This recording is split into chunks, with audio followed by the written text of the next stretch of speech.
Hello my friends and welcome, my name is Dennis and this is the latest update from Ukraine. Let's go. Well, at first guys, let's start from the map review because there are some of the significant updates. I was telling you about this road which is critical for Ukrainian army supplies, and it seems like today Russia advanced towards it, already touching the road. Let's zoom into the place and I better choose the other map. Yes, because here you can see road more precisely. So today you see the small advancement of the Russian army according to the deep state military map source. However, the actual picture looks like that, so Russia attempted to attack this road and their vehicle was stopped right on the road. Ukraine just zeroed the Russian BMP with the help of the FPV drone, but as you can see, Russians already may touch this road, so they cut, I would say, Ukrainian army supplies. Because the distance here, well, it's really nothing. Russia can aim this road from everything they have, disturbing Ukrainian logistics a lot. So for Ukraine, it's critical to come out with a new supply route because it was the really main road here. That's why I'm saying that Pokrovsk is very important, because it's a logistics hub for Ukraine and yeah, it's the key to Donbass. So by cutting this road, Russia also may disturb supplies towards Toretsk, towards Konstantinovka, Chasiv Yar. By the way, recently Russia moved already in Chasiv Yar. Today you can see that they're occupying the city. Oh yeah, Chasiv Yar is town, but it's big. So after Chasiv Yar, Russia will move further. Sorry guys for Ukraine, I don't see any sort of the movement for the last 24 hours. I mean counterattacks or something like that. In the Pokrovsk direction itself, Russia also moved again and they already cut this road. Probably their next goal here will be taking Udachne and advance northbound to cut this important road. At least I see this attacking vector. If we go more to the south, I would say that Ukraine should remove the forces somehow from Velika Novosilka, because there is the great risk of this settlement to be just encircled. They took this village maybe like a couple of weeks ago and there was standstill there, so it's the first movement for a very long time. And the gap here is 4 kilometers, so Ukraine should come out with idea of how to save its personnel from Velika Novosilka, because there are no roads, just some of the field roads,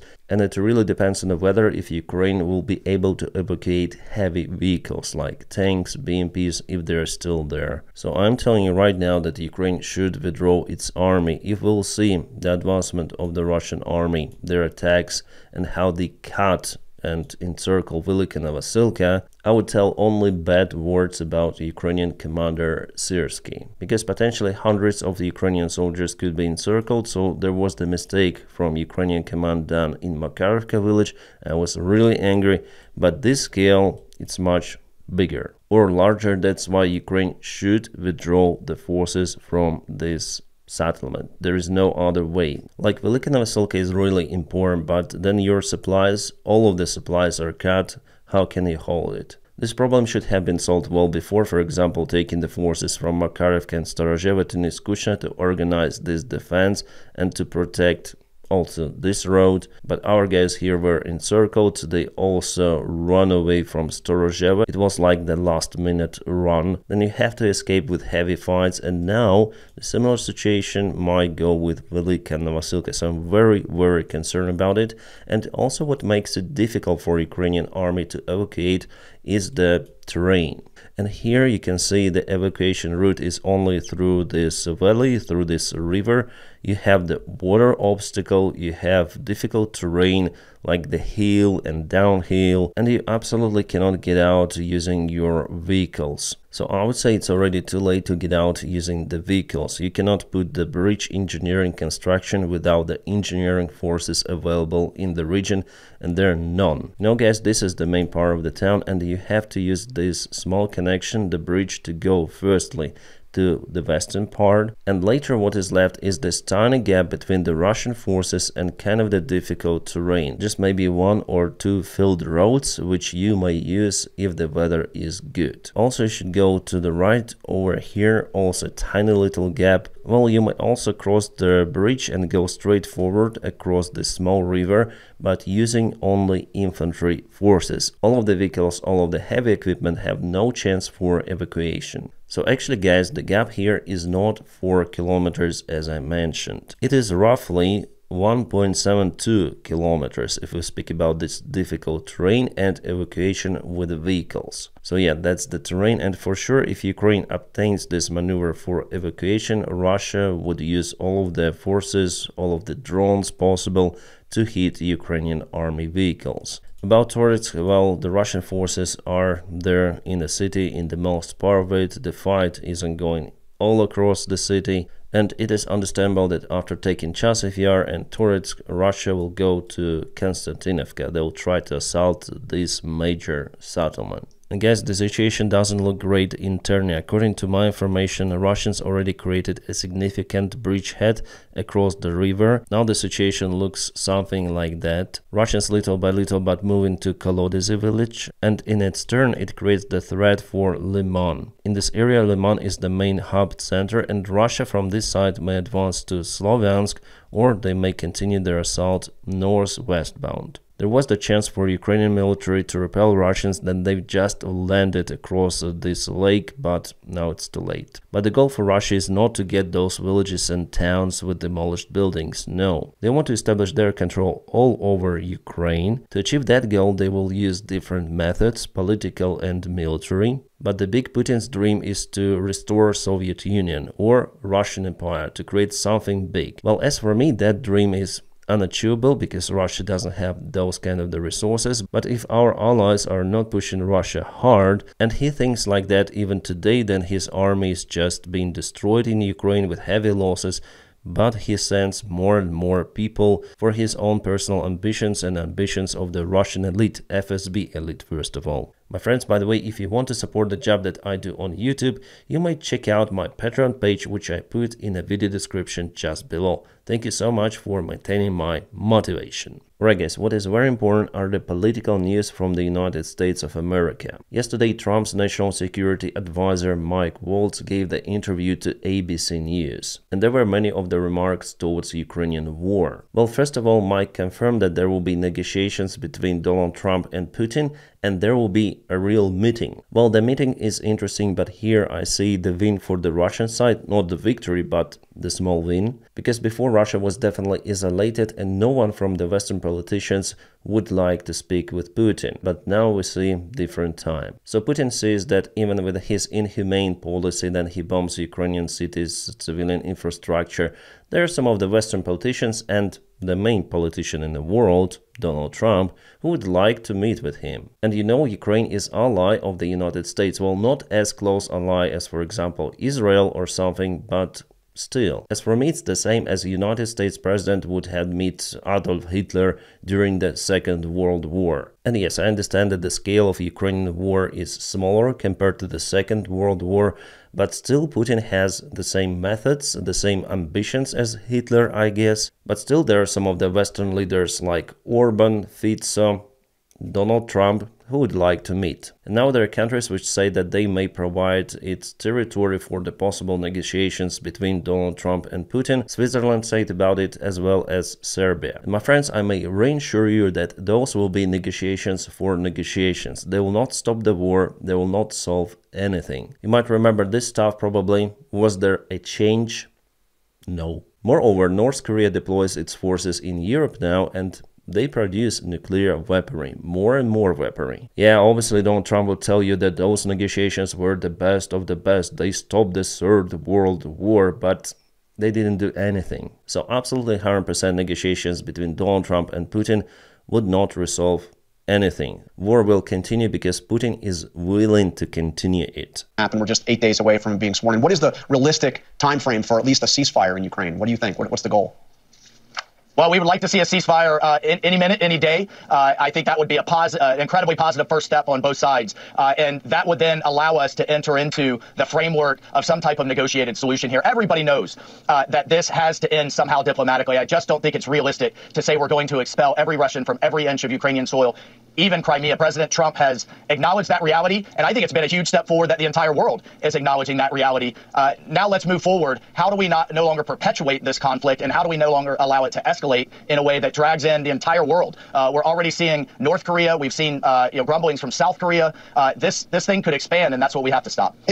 Yeah, Crimea mentioned. So the thing is that Ukraine doesn't have the resources to repel Russians from its entire territory. Yes, it's theirs. But at the same time, Ukraine also struggles with defense of its territory. So Ukraine should obtain more weaponry to protect itself at this stage. The occupation of Crimea and Donbass for Russia was possible in 2014 because of the poor reaction from the Western countries. And I see that that poor reaction in a way continues. Judging on the statements from the Trump's team, they do not understand what is happening. They still think that it's some sort of the regional conflict between Ukraine and Russia. But Russia, North Korea, China, Iran, they are already united against the Western democracies. It's the big confrontation between democracy and autocracy. And Ukraine is just one place, yes, the hottest place where it is happening, but it's just a single step for those dictators who would like to change the world order we live in. The other thing that we're going to need to see is really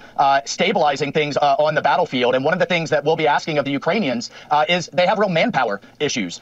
Their draft age right now is 26 years old, not 18. I don't think a lot of people realize that they could generate hundreds of thousands of new soldiers. So when we hear about morale problems, when we hear about issues on the front line, look, if the Ukrainians have asked the entire world to be all in for democracy, we need them to be all in for democracy. And they certainly have fought bravely. They certainly have taken a very noble and tough stand, but we need to see those manpower shortages addressed. This isn't just about munitions, ammunition, or writing more checks.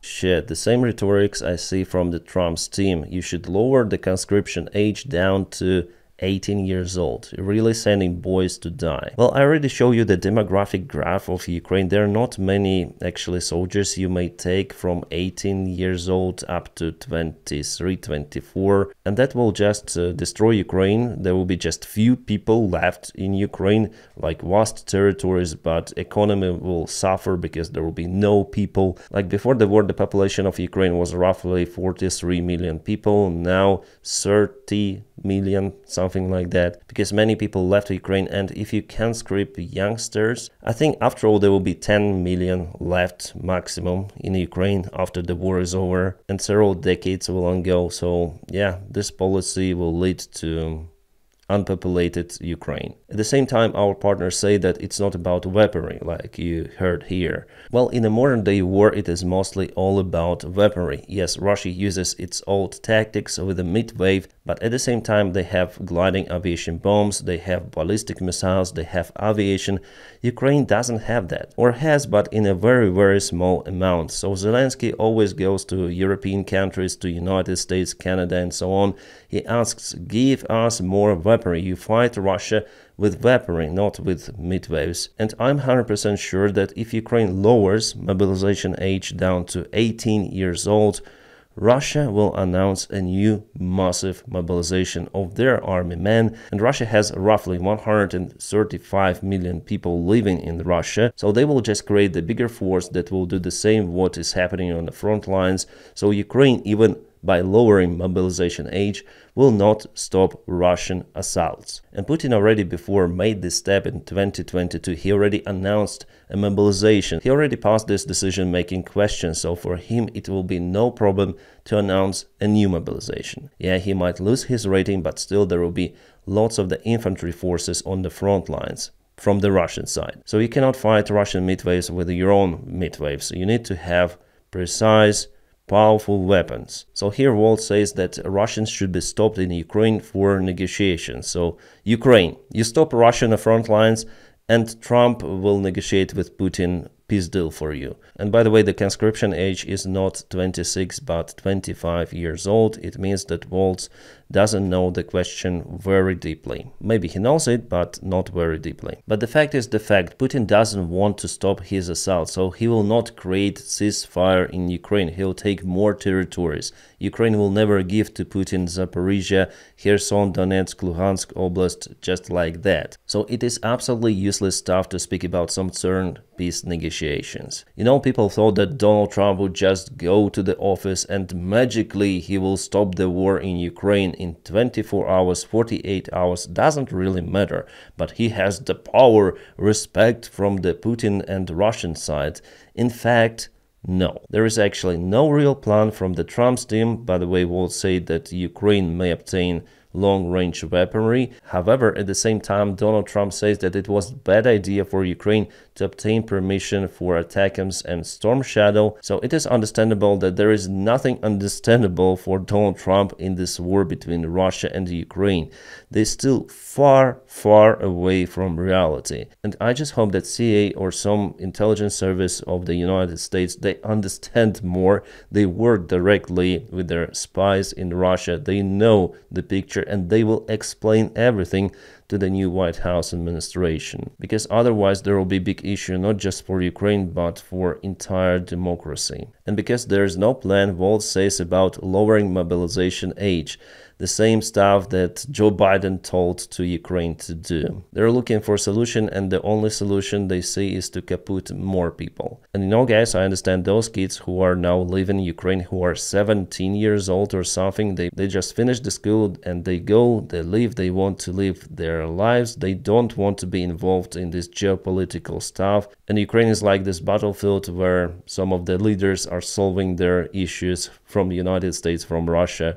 They see it like that, and partially they're right, because, you know, send your kids to fight, we don't care, you need more army men. But what would they say if those were American kids? And yeah, for Ukraine it's the war for its sovereignty. But if you do not have adequate support, how can you fight this big Russian army that has absolutely everything?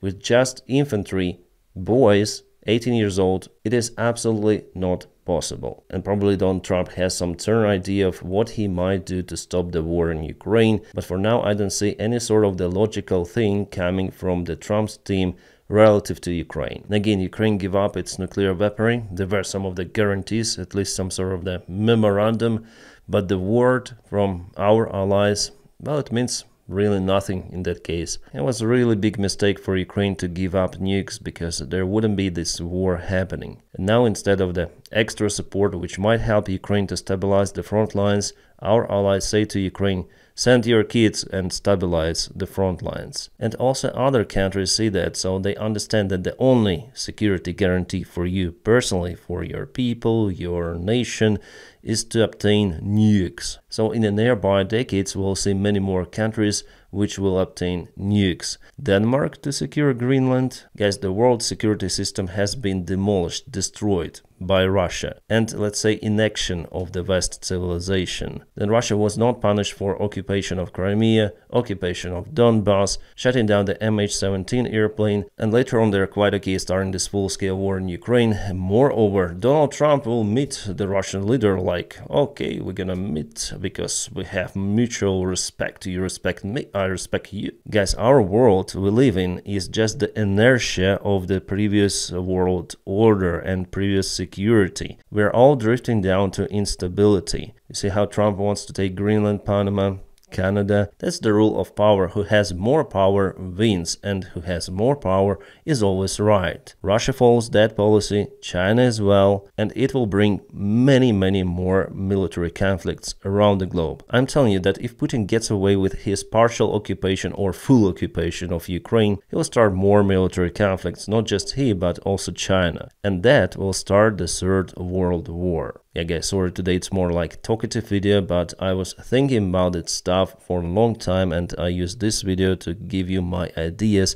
of what is happening around. And I think that you also have this feeling that something is going to happen, something that will change our lives, like the life will never be the same as before. And probably the change will be not good. It will not happen this year or something, but it will happen, guys. And you know, this exhausting war is actually demoralizing Ukrainian population in general, especially the Ukrainians see that they're alone. So there was the poll down in Ukraine and outside Ukraine, by the way. It's the Google Translate, but anyway, if you had to choose, what would you choose?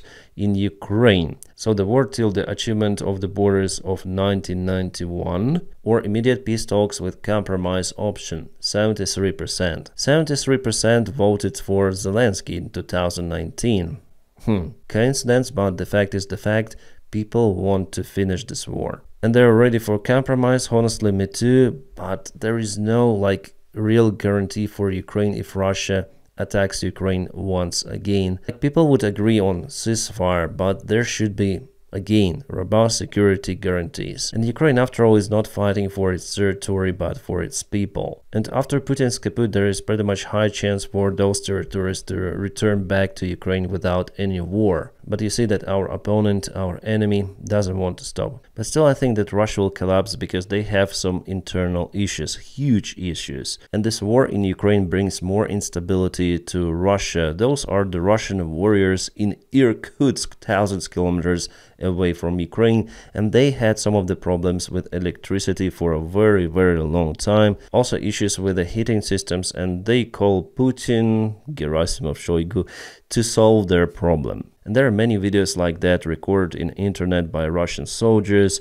Russian volunteers who try to collect spilled oil from the Russian tankers, but the Russian government doesn't care. They only care about war. They do not spend the funds of their budget to support those people. No, they just print rubles and finance the war. It seems like North Korea is sending Russia its air defense systems. This is the analog of the Russian air defense system Tor. It's called Pongaye M 2020. Russian military bloggers published this video on their channel saying that they've hit Western-made air defense. But if you look closer, it's definitely a North Korean-made air defense system. Just look at this truck, wheels, this side, antenna. There is absolutely no doubt that it was the friendly fire towards the North Korean-made system. And it tells a lot about miscommunication in the Russian army. They have huge issues still. The drone operators absolutely didn't know that this system is a Russian one. And now, guys, we witness how dictators unite. Iran and Russia quietly strengthen military ties with nuclear talks. So definitely Iran and Russia signs one more big agreement to deepen their ties, especially in military and nuclear spheres, so Russia may transfer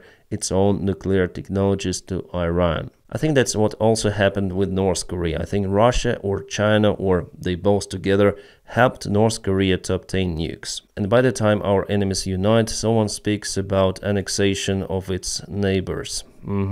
Alright, good news for us that there are big problems with the Russian Gazprom Corporation, the biggest Russian fossil fuel company. And they say that because of their deep crisis, they'll have to lay off many of the employees, more than 2,000 for this time. Well, maybe it happened because Ukraine cut the Russian gas transit to Europe, but actually there's one more pipe going to Europe, to Balkans. So we cannot say that Europe stays fully out of the Russian gas. No, they still purchase it, but much less than before, causing the crisis in the Russian corporate sector. About the Russian shadow tanker fleet, well, there are now 3 of the vessels not far away from the Chinese coast, and China said that they cannot allow those ships to dock because they are now being sanctioned, so there is no insurance, nothing. According to international norms and rules, those ships are now outcast, even though the oil inside of those ships has already been purchased by China.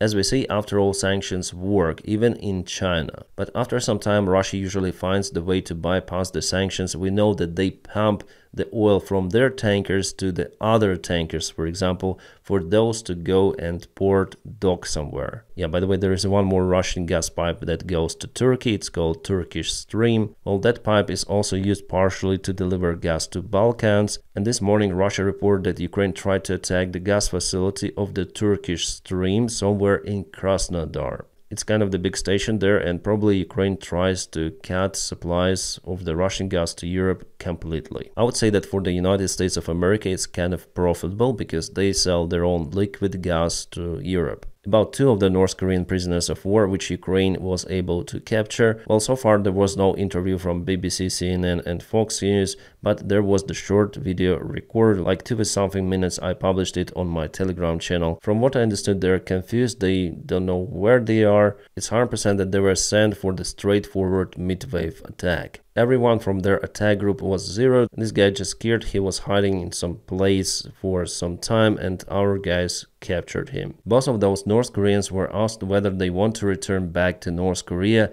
One said yes, 100%, and this one said, I can stay in Ukraine, I can go back, whatever you say. Like, he's just waiting for orders or what. Confused guy. But for Kim Jong-un, those are just cannon fodder, like Russian soldiers for Putin. Slovak Prime Minister changed his rhetorics. He's not screaming right now on Zelensky or Ukraine. He's calling Zelensky for some sort of the meeting, negotiations relative to the gas supplies to Slovakia. Because initially, after Fico's accusations, Zelensky wrote quite a big post towards him. Zelensky accused Fico for being some sort of the Russian asset for closer relations with our direct enemy. And you know, Slovakia plus Hungary, they do not have influence on Ukraine that could possibly change the decision of Ukrainian government to stop the Russian gas transit. But Fico again isn't desperate. A new recruitment for the Russian army. According to Russian regulations, if person obtains the Russian passport, he should go to the Russian military conscription center. And Russia has tons of those immigrants from the ex-Soviet countries like Uzbekistan, Tajikistan, Kyrgyzstan, Kazakhstan, so ex-Soviet Central Asian countries, most of all, but also from some of the Caucasus countries. And Russian channels report about many of those raids of the Russian military. They want to find those people who obtain the Russian citizenship and throw them to the Russian military for service, so the Russian midwaves could be maintained. Well, those actually legal immigrants, they are not motivated. They immigrated to Russia, Moscow, St. Petersburg before because the salaries in their countries are even lower. So they work in Russia, but they still support their families back home. The Russian passport just gives them more opportunities. But now they have a huge problem, and it means that Russia also has the problem, I mean Russian army, with their volunteers, and they're just forced to search for some certain solution. And Putin doesn't really want to announce a new massive mobilization in Russia because this move is quite unpopular. So yeah, this could be a solution, but those people are not motivated at all, and this solution is just temporary. And finally, if Russia wants to keep the present pace on the front lines, they will have to announce a new mobilization. Guys, I'm gonna keep you updated on situation in Ukraine and not only. For now, I wish you all a peaceful sky wherever you are and have a great time.